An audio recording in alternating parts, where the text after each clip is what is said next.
திருச்சி மாவட்டம் லால்குடி அருகே ஏசி மெஷினுக்குள் புகுந்த கட்டுவிரியன் பாம்பை தீயணைப்புத் துறையினர் மீட்டனர்.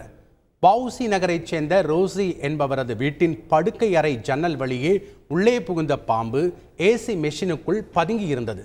ஏசியில் வால் போன்று தொங்குவதை கண்டு அதிர்ச்சியடைந்த ரோசி எலியாக இருக்கலாம் என கருதி பக்கத்தில் சென்று பார்த்தபோதுதான் அது பாம்பு என்று தெரிய வந்தது.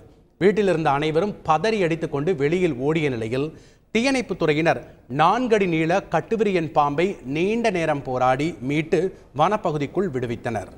கடலூர் மாவட்டம் விருத்தாச்சலம் கடைவீதியில் தேங்கி நிற்கும் கழிவுநீரை அகற்றக் கோரி கடை உரிமையாளர்கள் சாலை மறியலில் ஈடுபட்டதால் பரபரப்பு நிலவியது.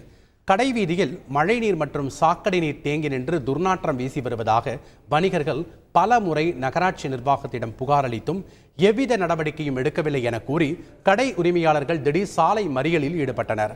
காவல்துறையினர் உரிய நடவடிக்கை எடுப்பதாக உறுதியளித்ததன் பேரில் போராட்டம் கைவிடப்பட்டது.